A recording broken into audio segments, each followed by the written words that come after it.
Jama'a barkanmu da yau, sunana Munirat Labaran. Ba tare da ɓata lokaci ba, za mu ɗaura a cikin littafin da muke karantowa wato zaɓin Allah. Na ja tsaki na ce, ni an gaya maka zan yi aure ne? Ni dai yanzu ina baka shawara ne don ci gabanka. Ni fa ina jin bacci sai da safe Habu.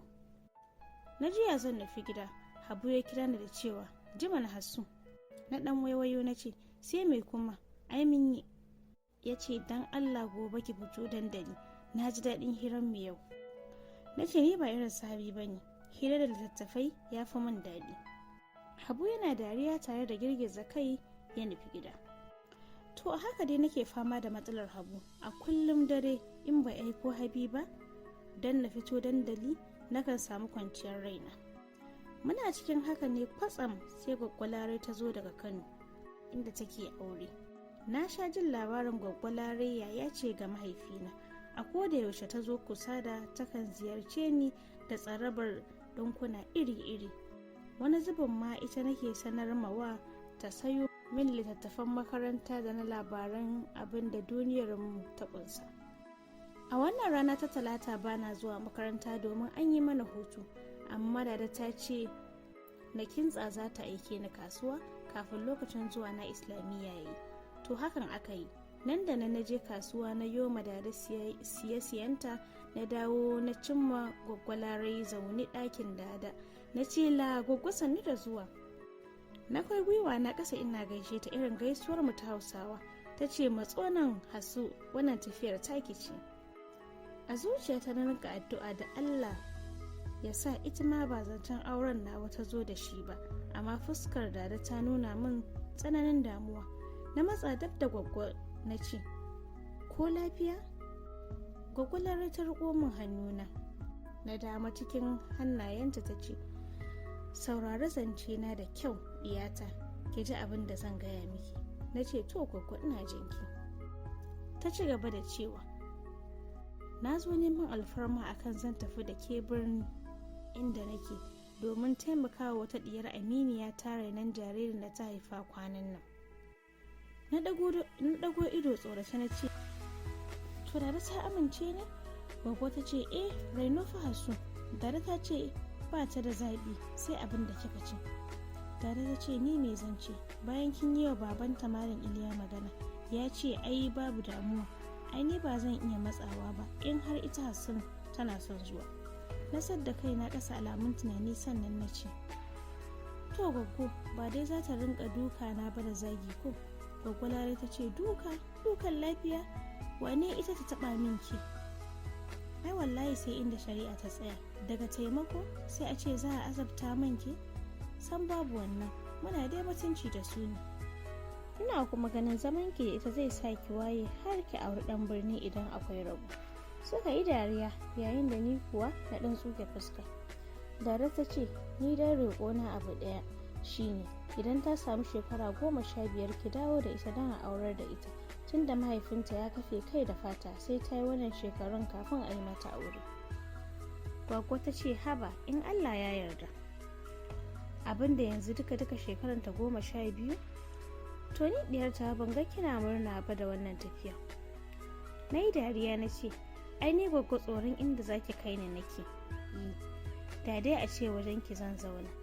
Ta ce ki kwantar da hankalinki Hasu, sai kin so Zuwaira kamar yadda kike son Dada, domin Zuwaira mutum ce yar halas kin ji? Na ce yaushe ne tafiya? Ta ce jibi Alhamis, domin na ba da aikin man gyada sai gobe za a gama mu. A wannan dare ni dai kwance nake kawai ina ɗarɗar domin jikina ya mutu saboda ban son matsawa daga ɗakin Dada. Ina son Dada, son da kowace ɗa ke ma uwarsa, domin Dada ‘ya'yanta maza 4 sai mahaifiyata Goshi ta rasu ta bar ni a jaririya a hannun Dada, don haka kowace irin so ta tattara shi a kaina. Kula da tsaron sirrin mutum na samu kashi 90 daga cikin 100 a wajen Dada.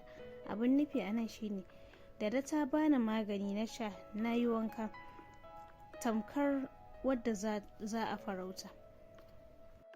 Bani manta wani sirrin magani da Dada ta bani, har gashin kaina ya rika miƙewa.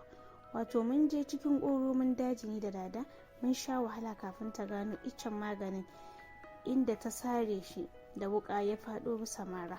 Domin sharaɗin wannan maganin ba a yadda hannu ya taɓa shi, idan har hannu ya taɓa to ya karye. Muna isowa gida ta aje shi bisa maran nan har ya bushe, sannan muka dake shi sarai. Aka samo 'yar ƙaramar tukunya ta zuba ruwa da man kaɗanya da garin maganin suka rinka tafasa, sannan ta kawo garin dawa na ƙaura da sillan kara tana tuƙawa har ya zamo tuwo suɓul-suɓul. Sai ta kawo dutsen niƙa ta jirkishe tuwon nan sukuf ya faɗo bisa dutsen niƙa ba tare da ya kama tukunyar ba. A nan ne ya sha iska. Ta sa wuƙa tana yankawa loma-loma, ta umarcin da na tsugunna na riƙa sa baki ina ɗauka loma-loma ina haɗewa, amma kada na kuskura na bari hannuna ya taɓa. Hakan ko na yi yadda ta ce. To ana son aƙalla ka yi wannan sirri ko sau ɗaya ne a rayuwa, amma ni saboda kulawar dada ina jin kusan sau 6 ana yi min. A yanda dada ta ce min, in har ɗan adam na neman ka da sharri ko wani tsubbu, to ba dai a aikata da hannu ba ko baki, sai dai kai ka ga bayan mutum. To ire-iren waɗannan sirrin da dada ke bani ba su mutum zuwa. Ni ma kaina zan iya haɗawa mutum maganin sammu, domin komi a gabana da ke ɗebowa, sannan ta haɗa tsaf ina kallo.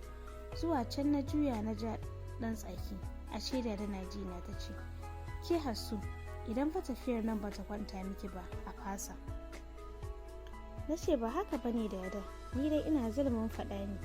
Haka nan kuma in na tafi wa zai rika ɗebo miki ruwa kullum.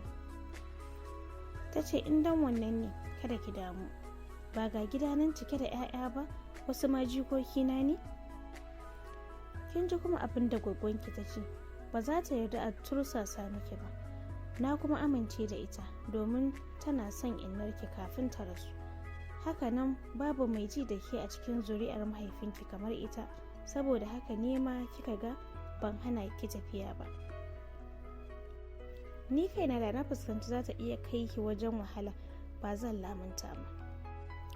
Abin da dai nake gargaɗin ki shine, banda sakaci da addini, banda ƙin karatu. Hakanan ki kula da sallah a bisa kan lokaci. Hakanan ki riƙe amanar jama'ar da zaki zauna da su, banda zaluntar yaron da zaki rinka reno. Kin ji ko? Na ce na ji dada, ai kin san tausayin yara ne nake ji. Mun isa birnin Kano ta Daba, ko da me ka zo an fika. Ana ta kiraye-kirayen sallah azhur. A zamanin rana ta yi fatsar ta kowane bangare. Kano ta ɗibi zafi zauzau har tsakarka. Ina ɗauke da wani fabgon kaya da gwaggo ta ɗora min. Mun yi har tafiya kafin mu samu tasi. Gwaggo ta yi ma ɗan tasi kwatancen anguwarsu, wato naji ta ce gwammajen 'yan ƙosai. Tafi muke a mota ina zara idanu. Abin da ya fi bani mamaki girman Kano da yawan gine-ginenta, sannan ginin manya-manyan masu ɗibar hankali da tunani. Abin ɗaure kai ma a nan shine, wai duk Kano babu talaka? To jama'a, a nan za mu dasa aya a yau. Ku biyo mu a next post domin jin ci gaban littafin. Na gode. Jama'a barkanmu da